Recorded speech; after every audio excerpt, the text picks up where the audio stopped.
everyone. Welcome into the State Champs studio for another year of Above the Net presented by Raymond James. We are excited for this volleyball season, and I am joined by Vince Muscat, who is our volleyball analyst and joins us for another great year. And you've just been around volleyball for many years. Yeah, I work full-time in the business, quote unquote, and just enjoy coaching athletes, watching the game. It's a great sport, especially for female athletes, and we're excited to bring all the action this fall. Oh yeah, definitely. I mean, we had a great state finals last year, so I'm sure it's only going to get better this season, as we've seen. So the season has already gotten underway, so let's start talking about a couple of games that happened in the past couple of weeks. First, we'll start off with the Dakota tournament. We had Marion versus Mercy, and Marion won this one. What did you see in that matchup? Yeah, I got to go to that and just kind of see, as an analyst, just check out the teams. A lot of good teams there. Mercy was there, obviously Marion, who won the event. That's their fourth straight time winning the Dakota tournament. Dakota was there, Bedford. It's a great preseason tournament. I thought it would be Dakota and Marion in the final, and Mercy, I wouldn't call it an upset because Mercy is a top 10 team too, I believe. They got some great players on that team. Yeah. But Mercy beat Dakota in 2, and then Mercy played Marion, and that's a rival. They've already played twice this year.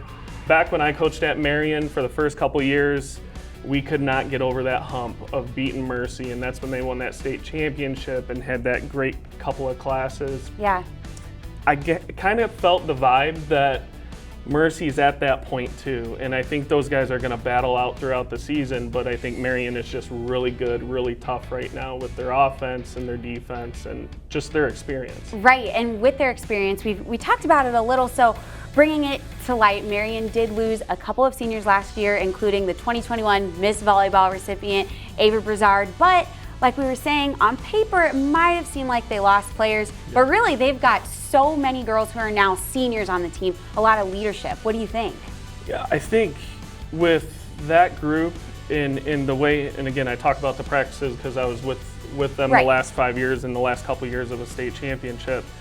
The way we ran things and the way Coach Mesa runs things, they compete every day in practice. And so even that group that doesn't play a lot last year, the Izzy Busianis, the kids that are stepping up and seeing significant playing time. I think when you look at Marion, they have to replace Ava Brizard, Sophie Treater, Janiyah Jones, middle, Sarah Sylvester, another middle going to Texas Christian. So there's just loads of talent. Yeah. I think you got to look at how can we find the production. It's not necessarily going to be Ava Brizard's 8 kills, I feel like, a match that she had, but can some other players like Ella Schomer step up and get some more kills this year? And she doesn't have to go from 3 to 7 or 8, but can she add to that? Izzy Busiani, a sophomore outside hitter who's playing unbelievable at the start of the season. I think Ava Sarafa, best setter in the state, one of the best in the country. She's going to Kentucky, and she's already ready for Kentucky, and she's running the offense like she's going to at Kentucky. And you throw in players like Reagan Sass, who can play middle, play outside, Mackenzie Swanson, who's a big-time basketball recruit, who's playing 3 months of volleyball. They're reloading, again, and they're 12-0. They've lost a couple of sets. I don't think they're going to go one loss throughout the season. I think they're going to take some growing pains. And then you add Lauren Hemming to the mix as a libero, 4-year starting libero. Yeah. They're reloading, so they'll be fun to watch, and teams they got a target on their back like they did last year. Right, as always. And sometimes growing pains are good, I think, in the beginning of the season for teams, just to get the kinks out and then really start to grab that momentum as we get closer to the end of the season and playoffs and all of that. Absolutely. So some other teams or some other games and takeaways that we wanted to touch on. The Notre Dame Prep Quad. We had we had 4 teams, quad. So we had those teams to talk about. So with NDP, they're the Division II state champs defending that title this year. And with that, they had Lake Orion, Clarkston, and Oxford. So out of those teams, which ones do we need to watch out for this season? Well, Notre Dame Prep, like Marion, they lost a lot of great players last year. Allie Borales, Ole Miss, Josie Bloom, who's at Virginia Tech. Those two, and Bianca Giglio, She's over at Marshall, like Division I athlete. Yeah. So much Betty, talent in Michigan. Absolutely. Coach Betty always has a lot of talent. I think this year for Notre Dame Prep, you're going to look at it, their setter, Margot Sadzina, playing all the way around. She can run the show. She's such a hard worker on the court, a gem of a player you want on your team. You've got Allie Barrett, who's going to be a libero at Alabama, who's playing on the outside. Grace Weenus, who's a middle hitter. So they've got some experience, but again, like Marion, there's a lot of unknowns, and they're going to take their growing pains, and Coach Betty is going to get them going, and she's a great coach in terms of getting those kids to work hard and being underdogs this year, really. Right, and they also could have a target on their back, too, with trying to defend the title. Yep, absolutely. Some other teams that were at the Quad, Lake Orion, they've got Nina Horning, who's going to Cincinnati. She's that kid that can just they graduated quite a few, but she's one of the best outsides in the state. So she'll carry them in a lot of matches. You've got Clarkston, who had a disappointing year last year. Clarkston's used to winning district championships, making it to regionals. They've been in the state semis before. They are loaded with talent. Outside hitter Kayla Kogan. You've got Paige Geitbrock, outside hitter, going to Ryder. Emery Kubler is a starting setter for them. And they just got good role players in there that are going to make them tough. So I think they're going to be a team that's you got to watch this year. Yeah. Oxford, they've got Rachel Townsend, who's going to be a solid outside hitter for them. They're young. They continue to develop those players over there at Oxford. So good, four great teams in the quad. Yeah, definitely. We're going to take a quick time out and check out Game Changers from the physical therapy and sports medicine team from the DMC. Hi, I'm Laura Raymond with DMC Physical Therapy and Sports Medicine. And today on Game Changers, we're going to talk about exercises to help prevent ligament injuries.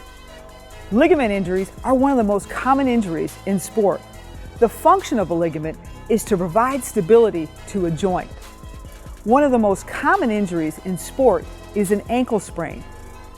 And if we look at the function of a ligament during sport, they function only about 10% of the time because they're there to provide stability at the end of the range of the motion.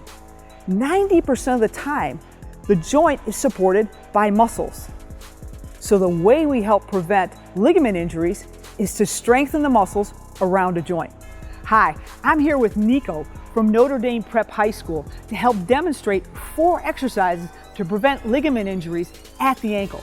Start out on an elevated surface. A plate weight like this works great. Have something to hold on to for balance. Here we go. Heel is up. Now this foot's going to come up. He's going to balance and pull this toe up towards his shin as high as he can, and then lower it back down. He's going to continue to do those. He's going to make sure his knee doesn't rock or move and his hip doesn't rock or move. The only thing moving during all these exercises is the ankle. Do enough until you get to fatigue and then add 10 more. Next, he's going to go on the inside of his foot. So he's going to stand with his big toe on the plate and his little toe off. He's going to do the exact same exercise, raising his heel, doing a calf raise up as high as he can, and then back down, balancing just on that right leg, the one he's working. Again, do this until fatigue, and then you're going to add 10 more reps. This really focuses the muscles on that outside of the calf. The next thing you're going to do is stand with your toe up on the block. Here, the knee this time is going to be bent. Hold on for a little bit of balance, raise this leg up, and go up as high as you can into that calf raise. Make sure, again, as you lower down, the knee stays bent and nothing's moving, not the hip or the knee, only the ankle. Go to fatigue, add 10. Finally, finish up on the outside. Your outside little half of your foot, little toe side is on the block, the rest of it's off. Balance on one leg, hold on for balance, and do a calf raise as high up as you can go. Now we're going to emphasize the calf muscles on the inside. All of these muscles pass over the ligaments of the ankle, and they're going to help protect you from having an ankle sprain. For more sports performance tips, or to make an appointment with a DMC physical therapist or sports medicine physician, visit dmc.org/gamechangers. Do you have a sports injury, or are you just looking to take your game to the next level? Then go where the pros go. DMC Physical Therapy and Sports Medicine. For immediate care, call 313-910-9328 or visit dmc.org/gamechangers. When we look at our rankings, I know it's just the beginning of the season, so things will change as the weeks go on and more games are being played, but we've got our top 10 here. Yep. So I will list them off and then we can talk about a couple of the teams. So coming in at number 1, we have Marion, but a close second, you said here, we have them at number 2, Northville. 3, we have Forest Hills Northern. 4, Skyline. Coming in at number 5, North Branch. Then at number 6, Clarkston. 7, Dakota. 8, Hudsonville. 9, Mercy. And 10, SMCC. So a lot of talent here. We'll start off with, we touched on Marion, so we'll jump to Northville. What do you see in this Northville team? I know if I were at Marion, I'd be nervous about them. They got a transfer setter in Ella Craggs, who's, I believe, is going to run the show, run a 5-1 there. Abby Reck is one of the best hitters in the state. She can play middle. I believe she's playing on the outside, getting some back row reps as well. So she's a force. They're just loaded in the front row. They got a nice right side combo. I think their defense is good, and libero Taryn Rice. So they're the team that I think those two are going to go back and forth. I look forward to seeing some tournaments where both of them are at, like the Beast of the East in October, to see if they can match up. Yeah, some good competition there. And then if we go to 3, Forest Hills Northern. They've got one of the best outsides in the state, probably the best one on the west side, in Ella Lusal. She was a handful last year. We played them last year at Beast of the East, and she's going to continue to be a handful for them. And she's a game changer for Forest Hills Northern. For Skyline, Harper Murray, I mean, what more do we senior say? year, and opponents are excited that she's graduating after next year. She's unreal. Plays for the U.S. Junior National Team. All the accolades. She's one of the favorites for Miss Volleyball. She's hard to handle. I think a kid that you got to look at for Skyline in order for them to make that hump. Can they win a state title with just one player? And I think with all the parity in volleyball and everybody's playing off season, I think it's hard to just win it with that one hitter. I think another hitter for Skyline that you got to watch out for is Kate Maley. She's an outside hitter, junior outside hitter, and I've seen her play just as good as Harper in terms of statistics, and so I think they're going to lean on both of them. When you got two left sides that are as good as they are, especially with Harper, who can hit over any blocker pretty much, it looks like, they're going to be dangerous too. So North Branch, who's D2, we have them as the number 1 team in Division 2. Jim Fish is loaded, one of the best coaches I know. He's been around for a while at North Branch. Yeah, Jim's been around for a long time. Hopefully he doesn't watch this. But he's got probably one of the best liberos in the state in Haley Green. He's got a setter, Adrian Greshaw, who can run the show. He's got Kayla Chingwa, who's an M1 middle hitter who is dominant, big 6'3" kid. Wow. And so with those guys and the other complement of athletes that are there, he's the favorite to win a D2 state championship, and he's a heavy favorite in my opinion. Yeah, that'll be exciting to watch. You got Hudsonville, who's coming in at number 8. They lost in the state semis last year. A lot of graduation losses, but Izzy Swartz is an outside hitter who I think is ready to take that next step for them. And early in the year, they've done really well, beating some good teams. So I expect them to be in that top 10 list all season long. Yeah, and the girls who did get a chance to get that experience last year, I think will help heading into this season, already getting that taste of making it to the semis. Oh, and the big stage. They were in the big stage with all the lights in Battle Creek. So to round it out, Mercy, Campbell Flynn is one of the best setters in the state, regardless of class. Big 6'2" lefty who can handle the ball. She's hitting for Mercy right now too. You also got Erin Klein, who's another setter, so they have an option of running a 6'2" with her and Campbell. Wow, yeah. And Erin Klein's going to Mississippi State, so she's very talented as well. So Mercy's got the ability to beat any team too, and again, it's all about taking care of the ball and can their other hitters stay hot and find those spots and put a lot of pressure on teams. Finally, D3 favorite. They were up 2-0 last year against Reese. Yeah. And lost in 5, and it was a heartbreaking match for them, and I know they're hungry. Yes. I know some kids on that team. I know Coach Cassie Hout's in her 2nd year, and they are very hungry.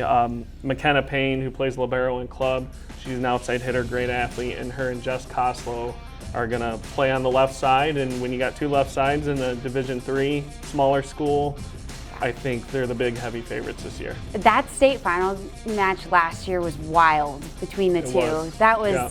Gosh, you didn't want to miss any part of that action. It was crazy. And Reese was so much fun just to see them. They were relaxed and down 2-0. You wouldn't have even known Yeah. they were down 2-0 heading into that 3rd match. Yeah. Oh man, that's what volleyball, that is fun though. It's fun to watch. It's fun to see all these talented athletes, and it's crazy. Every single player that you mentioned always, it seemed like had a college they were already committed to behind their name, and it didn't surprise me as the list went on and on. There's a lot of talent in Michigan, and there's a lot of great clubs in the area and great high schools that are doing just that, giving the kids the exposure, the girl athletes the exposure they need to be successful and go on to college and hopefully get a great education. So yeah, and so those are just the top 10, and we do have some teams to watch as the season continues to go on. So who do you think are some teams we should watch out for in the next couple weeks? Novi with Sarah Vellucci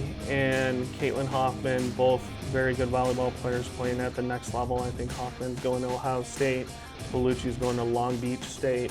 Okay. So they've got some talent. They'll be chasing Northville, just that's their rival. So I think that match will be good. You've got Forest Hills Central, who's also in the backyard of Forest Hills Northern, so I think they've got a really solid squad. I got to throw a Division IV team out there.